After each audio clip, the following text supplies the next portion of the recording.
Please welcome Jake Johnson. Come on, Jake.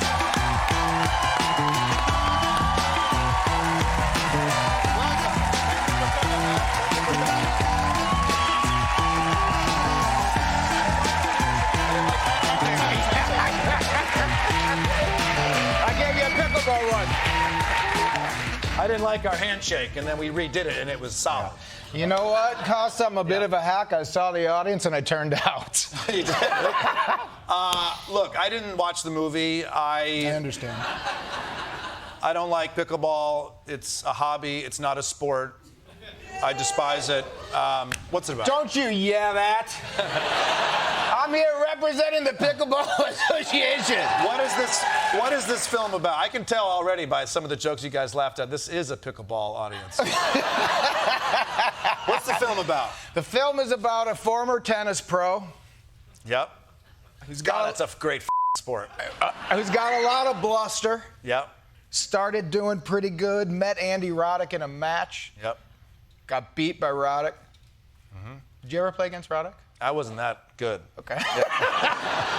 Neither would I have been. I mean, let me tell you a quick story. Please. I know this is your interview, but I'd love to hear it. I played tennis. I love tennis. I was never at his level.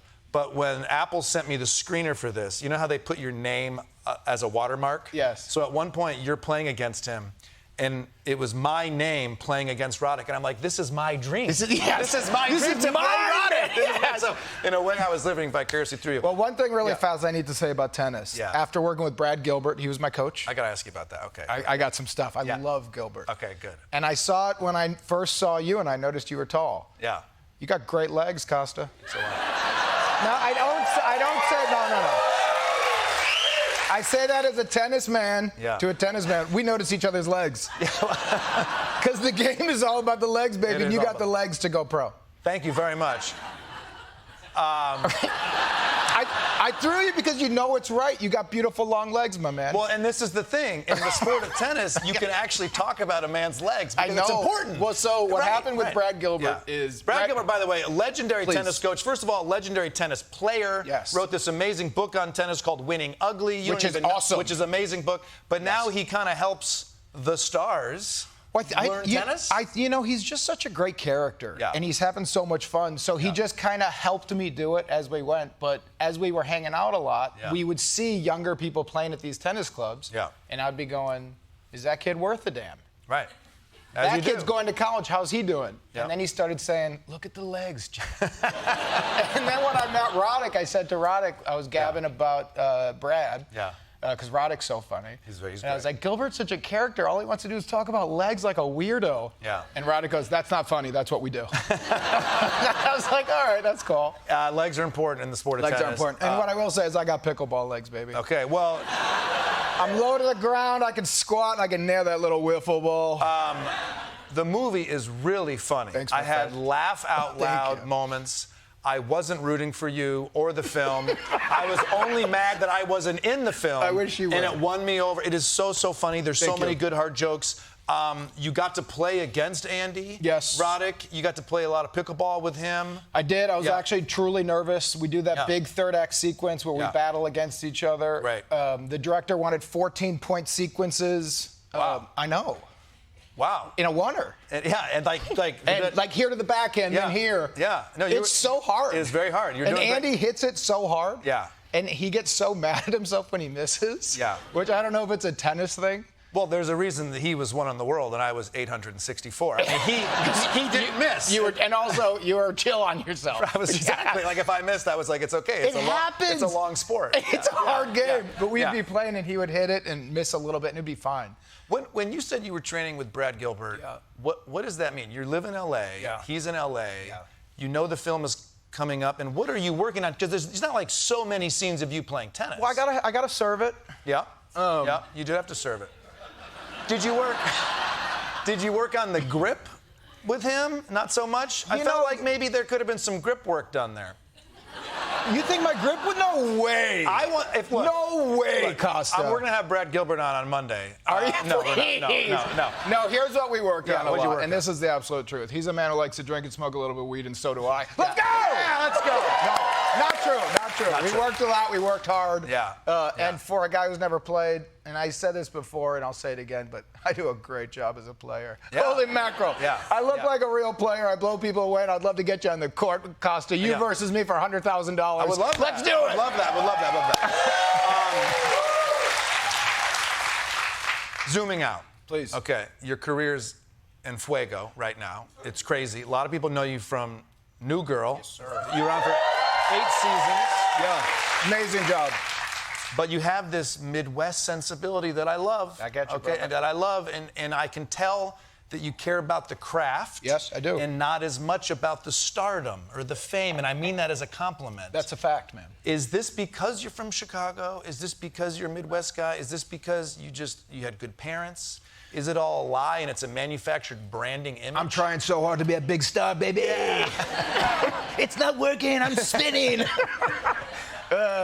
Honest to God, what happened is I started to work a lot, and it was getting really exciting. Yep. And all the perks I thought would come with celebrity weren't there. Right. And I thought, like, well, I don't love this, but, I came up doing improv. Watching this show early, I was like, oh, these bits are so great. I was doing UCB here in New York. Amazing. Right. And I loved it. I did Second City. I did Improv Olympic. And I just feel like the dream is in the scene. And the dream is between action and cut. And if I get to do that and continue to do that, the rest I truly don't care about. And my daughter said something pretty great one day where somebody came up to me, they were about 3, and my mother-in-law goes, what's it like when somebody takes a photo of your daddy? Just to say, like, for her to see if it's weird that I'm an actor, because it's weird. And she meant to say, my dad's famous, that's why, but she said, oh, it's okay, my daddy's just familiar. And I went, that's my level and I like it. That's nice. So I go to the airport. Right, I did a movie with Tom Cruise. He gets out of a subway, people sprint at him, the city stops down. Right. I go to the airport, every once in a while somebody just goes, hey, all right. And I go, now we're talking. I am now at the level where I'll be sitting on the subway. That tells you something. Still taking the subway. God bless you. But I'll look across from me and people are like Googling and I can see it's like Daily Show guy. Yeah, totally. But it's like, Yeah. By the way, good enough. I mean, I had Rainn Wilson sitting right here, Dwight Schrute from The Office, and he said he wishes someone would have told him during The Office, it's enough. Yeah, you have enough. You're working with funny people and you're being funny. It's enough. Yes. Well, that's something I was very aware of during the Dink because it was directed by a dear friend of mine and it was written by a friend. It is directed so well. Josh Greenbaum is so Sean is the funniest guy. It is excellent film. Yes, Thank you, my man. I finish your story. But it was that and Mary Steenburgen, who's the nicest and funniest and the best, and then Aaron Chan, who's so good. Dude, but what is that scene where you guys are just in a pool talking? What the is that scene? Who knows? I'm watching this scene. By the way, it's only a pool because the country club had a pool. Yeah. And we were like, shall we do it in the pool? This is when it's like when you're used to shooting things on your own budget or whatever. That's exactly right. It's like, we have a pool, let's use it. But this one actually was an indie movie. So it feels big because Apple came on, but we raised the money independently. We just made it in LA. You can tell it's Apple because I was like, oh, is that actually the song? Or is it a knockoff? No, that's the song. Yes. That's the theme song from The Natural. Yeah. And I have a tear in my eye. That's pretty good. Yeah, that's great. That's pretty good. No, the cast is excellent. It's an underdog story. And did you approach comedy in this business, show business, feeling a little bit like an underdog? Or was... Yeah, I guess How'd you approach it? How'd you approach it? I really just wanted to work. Yeah. And so I didn't have any sort of strategy or game plan. It was just, I want to do this. Yeah. And I want to do this so bad. Yeah. So any part, my first couple jobs, I was like a killer on like lie to me type shows. Okay. And I was like, if that's what it's going to be, I'm the bad guy. And then I can't picture you as a killer. I'm sorry, you don't have killer face. It was a very bad performance. And then luckily Liz Merriweather, who created New Girl, saw me in an indie movie directed by Max Winkler called Ceremony. Said, I want to work with you, put me in her movie. That movie did well. Then we got to do New Girl. And then I felt like from there, if the role is underdog or whatever, I just want to keep playing. You know what's crazy? What? I went to middle school with Liz Merriweather. You swear to God? Her brother, I swear to God. I've known her longer than you, and she hasn't put me in a thing. Let's give her a little shout right now. And I may have had a few pops at the Emmys last year, and I may have said that to her. And that's not going to help my chances. And it might help your chances, because you never know. You have 2 daughters. Yes. Oh, man. I got 2 daughters. They're 6 and 3. Oh, you got babies. What, you know... how do you instill the Midwest roots in them? Do you care? Are they LA? They're LA. They're LA. Where are you raising yours here? I'm raising them here, and I'm like, the other day my daughter goes, I'm from Brooklyn, and I said, don't you ever say that. You're from Michigan, like I am. And she's like, but I'm not from Michigan. Well, your girls are young. It's going to change. I said you're a Cubs fan, you're a Bears fan, you're a Bulls fan. And you pronounce it Cubs, Bears, Bulls. Right. That's just what your life is. Yeah. And then they were about 7, and they were like, we like the Dodgers. And I was like, do you know who my father is? He's Krakow. This is the Cubs. And I had to just accept. They're LA, but they are... I don't know, man. You know this, but raising kids is just the greatest thing ever. It changed everything. And I gotta say, I didn't expect. I always thought I'd have boys. Yeah. Just because I'm sloppy and heavy. Yeah. But just like everyone knows that correlation. If the dad is sloppy and heavy, you have that's part boys. of it. Yes. And if you're like really lean and mean, you could have girls. Yeah, have girls. But what a joy having daughters has been. Oh man. What a twist of fate that has been for me. Where I'm like, oh, what fun! Getting into the music they like, playing their games more. It's been awesome. What advice would you have for any parents? Don't do it! I hate that. Run! I hate that. It gives me such joy to hear someone talk positively about having children. Any advice for me as they're young? Any advice for anybody being a parent in showbiz? Yeah, so the real advice is when I first had kids, I heard a lot of people I looked up to who were older saying like, man, I really regret it. You know, all their best years I was gone, now I know. Right. And I was like, just don't make that mistake. Yeah, yeah. They're, you're like, well, it's a cool story, but you only have 18 years with them. Yeah. And now that mine are 12, it goes so fast. Yeah. So 3 and 6, I still feel like I have that. Yeah. But they won't, like when I get home, nobody misses me from this trip. Right. I like text my wife, I'm like, I'm coming home on a red, I'll be there at midnight. I can't wait, right, yeah. She wrote, great. Yeah. My daughters have phones. Right. No response. 3 to 6, they're still like, you're home. Right, right. And now they're like, you're home. Yeah. It's true. They like run up to me and hug me, which is sweet. Yeah. Mine go like this. Hey, you're back. Right.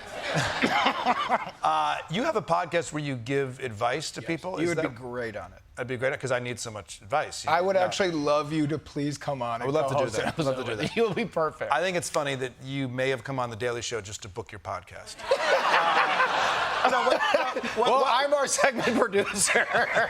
What kind of advice are people asking for? So the premise is my great friend Gareth Reynolds pitched me this idea, but it's as if you went to a bar and you needed advice, but you wanted it from a couple of drunks rather than someone who's going to give you sound advice. Right. But because he said, and I really believe, sometimes those drunks give the best advice. Yeah. It's never going to be to like, go talk to them.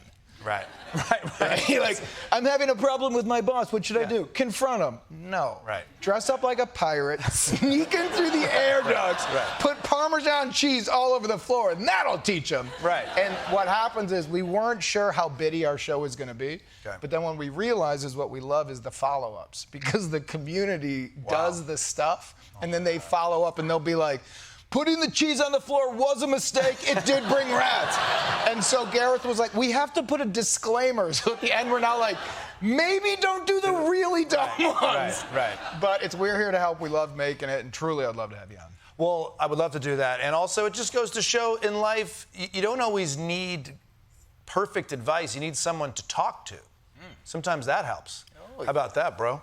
I love this film. It feels like a big comedy. It feels like we haven't seen this in a long time. And these mid-level ones have gone away, and I don't know why. These were the movies I loved. Yeah, I mean, it's like truly big laughs. You also know if that laugh didn't work for you, there's another big one coming. It's exact, and there's slightly different tones. Correct. But Josh did a good enough job to keep it together. There is a lot of heart with Mary Steenburgen, which was really shocking. Well, come on. There's also the scene where you and your dad are confronting. Yes, Ed Harris. Oh, man, that's great. Come on. And as a guy who grew up in the tennis world, watching Ed Harris play a psycho tennis dad, beautiful. Bravo. Bravo. Yeah. Thank you for coming out. Please go see The Dink, everybody. The Dink will be available globally on Apple TV July 24th. Jake Johnson.